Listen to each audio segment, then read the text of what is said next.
Olá, meus amores, tudo bem com vocês? Eu sou a Diana Lucas e aqui eu falo sobre filmes, séries, casos criminais e alguns vlogs durante a semana sobre a minha vida, sobre alguns acontecimentos importantes. E prestem bastante atenção aos gatilhos que eu vou deixar aqui na tela, que eles são fundamentais para podermos seguir com o caso de hoje. Se esse assunto for demasiado sensível para si, por favor, vá assistir a outros vídeos que nós temos aqui no canal sobre filmes, séries, entre outros assuntos. Porém, se você quer continuar por sua conta e risco, pega essa pipoca, sua água com açúcar e vamos para o nosso caso de hoje.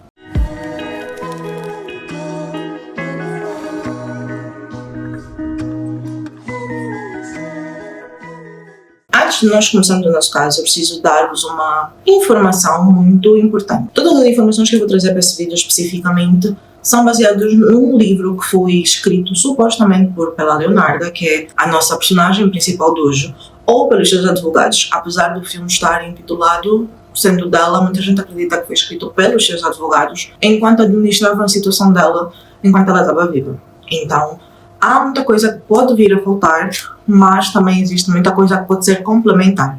Eu vou deixar as fontes lá nos links na minha descrição desse vídeo e qualquer coisa vocês podem acrescentar nos comentários com muito respeito. Leonarda Cianciulli nasceu em 18 de abril de 1894 na cidade de Montella, Itália. Ainda muito jovem, por volta dos seus 14, 15 aninhos, Leonarda tentou suicídio 2 vezes, sem realmente ter uma explicação muito específica do porquê que ela fez isso. Aos 23 anos, Leonarda decidiu então que para ter um pouco mais de liberdade ela deveria casar-se então com um dos funcionários do cartório da cidade, com um rapaz chamado Rafael Parsardi.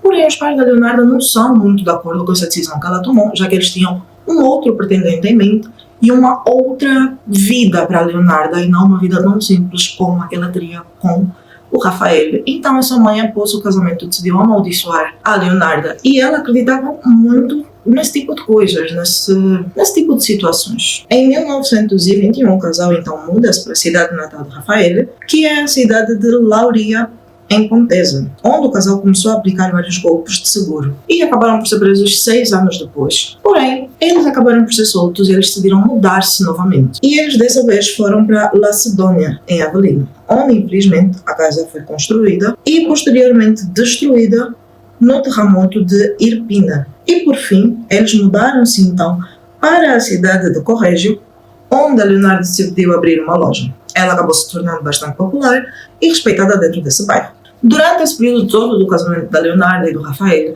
Leonarda chegou a ter 17 gestações, onde das 17 ela acabou por perder 4 por aborto, se não me engano, e 10 das outras crianças ela acabou por ir perdendo à medida que eles iam crescendo.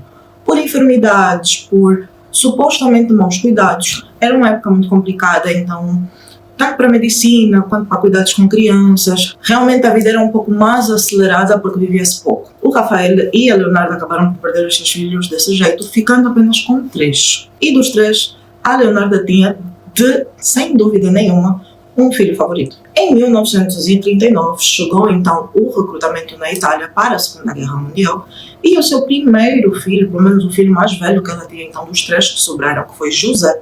E, como eu vos disse, a Leonarda tinha um filho favorito e esse era o filho favorito dela, já que foi o único dos mais velhos que sobreviveu a todas aquelas situações e ela era uma mãe muito rigorosa por causa de todas as perdas que ela tinha sofrido e ela meteu na sua cabeça por algum motivo que para evitar que o seu filho fosse então para a guerra, para a recruta, fosse então escolhido, ela precisava fazer sacrifícios, especificamente sacrifícios humanos, e isso posteriormente levantou muitas questões sobre o porquê que ela decidiu fazer isso. A primeira das suas vítimas era Faustina Sete, uma mulher solteirona ao longo da sua vida que procurou ajuda para encontrar um marido. Leonarda então contou a Faustina que ela conhecia o homem ideal para Faustina, mas ele vivia numa outra cidade, mas que Leonarda poderia fazer todos os preparativos para o casal se encontrar e deixar tudo organizadinho para Faustina, mas que isso teria um custo. Faustina, por sua vez, não se preocupou e disse: "Tá, tudo bem, eu vou arranjar, vou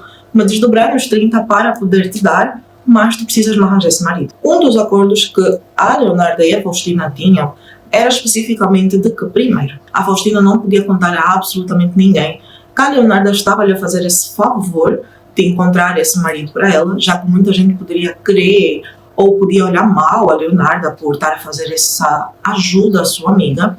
E segundo, que Faustina tinha que deixar cartas e postais para Leonardo ir mandando para a sua família, enquanto ela estivesse a viajar para essa outra cidade, para que a família da Faustina não ficasse muito preocupada, acreditasse que estava tudo bem e que eles soubessem que ela agora tem um marido e tudo mais. Apesar de Faustina achar um pouquinho estranho, ela acabou por fazer. Pronta para embarcar e deixar tudo organizadinho com a Leonarda, a Faustina então foi lhe ver uma última vez e também para acabar de pagar tudo o que ela tinha que pagar a Faustina. E ela foi recebida com um pequeno banquete, vamos assim dizer, onde tinha vinho, tinha pão e outras coisas. Porém, o vinho que a Leonarda lhe deu estava drogado. E a Faustina simplesmente acabou por, vamos dizer, desmaiar. Ela perdeu a consciência. E nisso, o que eu vou descrever agora é bastante pesado, então vocês podem pular. Leonarda decidiu então matar-lhe com um machado e arrastou o corpo para um armário, onde ela decidiu cortar o corpo da Faustina em 9 partes, colocando sangue em uma banheira. Leonarda descreveu também no seu livro o que aconteceu após isso, dizendo o seguinte: Joguei os pedaços em uma panela. Adicionei 7 quilos de soda cáustica que não havia comprado, para poder fazer sabão. E agitei a mistura até que os pedaços se dissolvessem em um espeto grosso e escuro que eu coloquei em vários baldes. E esvaziei em uma fossa séptica muito próxima da minha casa. Todo o sangue da bacia, esperei até ele coagular.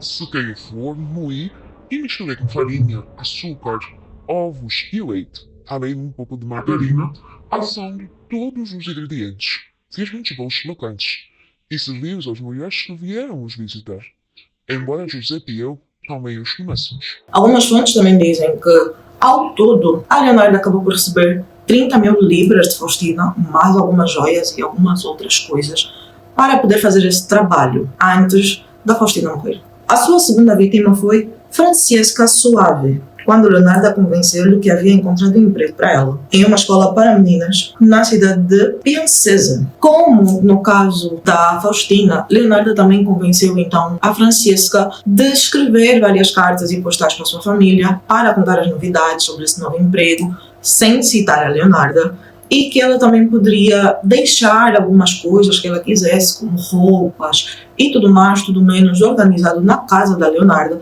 para que ninguém desconfiasse de nada. E a regra principal desse acordo: nunca contar que era a Leonarda que estava a ajudar. E exatamente assim como a vítima anterior, a Francesca não foi muito diferente. Ela também foi despedir então a Leonarda no dia da sua partida, para poder acabar de pagar e poder dizer o quão emocionada ela estava. E do mesmo jeito a Leonarda também recebeu um pequeno banquete com o vinho embebedado e fez exatamente as mesmas coisas que eu já descrevi anteriormente. Sendo então a sua terceira e última vítima. A terceira e última vítima de Leonardo foi Virginia Cassiopo, uma ex-soprano que cantou na La Sieca. Para ela, Leonardo afirmou ter encontrado um trabalho como secretária de um empresário misterioso em Florença. E assim como as outras, vocês já devem estar a imaginar o método operante da Leonarda. Ela pediu que ela escrevesse cartões postais para a Leonarda depois mandar para a sua família, a explicar das novidades do novo trabalho, sem nunca mencionar a Leonarda. Porém, diferente das outras vítimas, Virginia era praticamente vizinha da sua irmã, mas a Virginia também não falou isso com a Leonarda. E assim, no dia da sua partida, a Virginia foi até a casa da Leonarda para lhe despedir, e a Leonarda mais uma vez recebeu-lhe com um banquete e o vinho batizado. Porém, diferente do finalzinho do que aconteceu com as outras vítimas, a Virginia acabou por ser derretida e foi feita então como sabão. No livro que eu usei para fazer o roteiro desse caso, há uma citação que a Leonarda diz o seguinte: ela acabou no pote, como as outras duas. Sua carne estava gordurosa e branca. Quando derreteu, adicionei uma garrafa de colônia e, depois de muito tempo, fermentou. Consegui fazer um sabão mais suave e aceitável.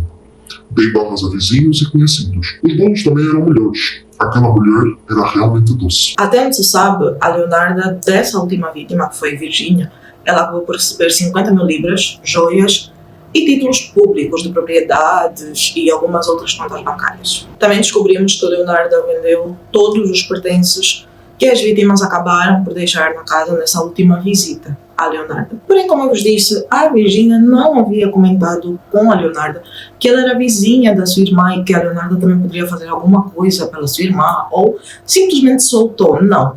E alguns dias depois da Virginia aparecer sem dar sinais, sem saber propriamente o que aconteceu, a irmã de Virginia achou isso muito estranho. E ela foi até Leonarda perguntar sobre a irmã, já que ela sabia que a Virginia Era muito vista na casa da Leonarda e de volta recentemente, mas a Ana Leonarda não deu-lhe uma resposta satisfatória, então ela decidiu apresentar uma queixa ao superintendente da polícia da cidade de Reggio Emília, que era uma cidade próxima à cidade que elas viviam. Esse superintendente achou bem peculiar essa situação e, como ele já ouviu um ou outro relato de desaparecimento, ele decidiu então prender a Leonarda e começou a fazer uma investigação.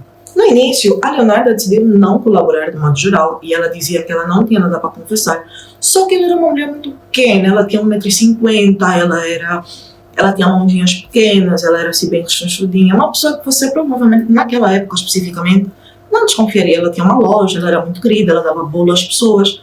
Quem pensara que ela pudesse fazer isso? Porém, a polícia descobriu então que o José estava a passar de estar no exército da Segunda Guerra Mundial, mas ela acabou por não ir, e logo depois começou essa série de acontecimentos. Então eles acharam isso muito estranho, e quando foram falar com a Leonarda sobre isso, ela decidiu então confessar tudo, também no intuito de proteger o seu filho, para que ele não acabasse então sendo preso e que outras coisas piores acontecessem com ele. A cada interrogatório ela acrescentava um pouquinho mais de informações. Se no início ela começou a falar sobre a Virgínia, pouco a pouco sobre como é que ela desapareceu, já que ela dizia, eu arranjei um emprego à Virgínia, depois ela trocava. Mas no final ela acabou por contar as 3 vítimas, só que ela excluía totalmente a participação do filho. Ela contava somente ela e as vítimas, como é que ela planejou, o que é que ela fez, qual foi o intuito dela, enfim. Em que, num dos momentos, ela disse o seguinte: Bem, eu como meus amigos, se eles também querem ser comidos, estou pronta para devorá-los. Eu comi as desaparecidas, uma assada, outra estufada e outra cozida. A polícia achou isso muito chocante e a sociedade achou isso bizarro mesmo. Mas o julgamento dela começou então um pouco tempo depois. Especificamente no dia 12 de junho e terminou no dia 20 de julho de 1946. E durante o julgamento havia muita dúvida sobre, primeiro, por que ela fez, e segundo e principal, se foi realmente ela que fez e não o seu filho. Então, decidiram que levar-lhe a um necrotério para ver ela fazer com os seus olhos o que ela fazia nas vítimas era melhor para se poder sanar essas dúvidas, já que as pessoas acreditavam que ela não conseguiria fazer isso especificamente pelo seu porte físico e também por causa de alguns transtornos mentais que ela tinha, que fazia com que as pessoas não acreditassem que ela conseguisse criar esse plano todo de pé à cabeça. Durante o julgamento também, Leonarda levantou várias questões sobre qual deveria ser realmente a sua pena, mas acabou por receber 30 anos e uma multa de 15.000 libras. Após ela ser presa, depois de muitos anos, se não me engano, depois de 15 ou quase 20 anos, ela acabou por ser transferida então para um asilo psiquiátrico, morrendo então 24 anos após a sua condenação no total nesse asilo criminal feminino em Pozzuoli. Vários artefactos do caso, como a panela, o machado, as bacias, entre outros, estão expostos no Museu Criminológico de Roma desde 1949, que foi quando as coisas todas foram descobertas e ela já estava presa. A notícia espalhou-se de milhões. Bem, meus amores, esse foi o caso de hoje. Eu espero que vocês tenham gostado. Não se esqueçam de deixar o vosso comentário, o vosso like. A vossa inscrição é muito, muito importante para mim. Mandem esse vídeo para amigos ou pessoas que vocês conhecem que gostam desse caso. Vocês também podem me recomendar vários outros casos para falar aqui no canal, principalmente agora que eu estou a tentar ficar cada vez mais ativa. E nos vemos num outro vídeo. Um beijo e tchau!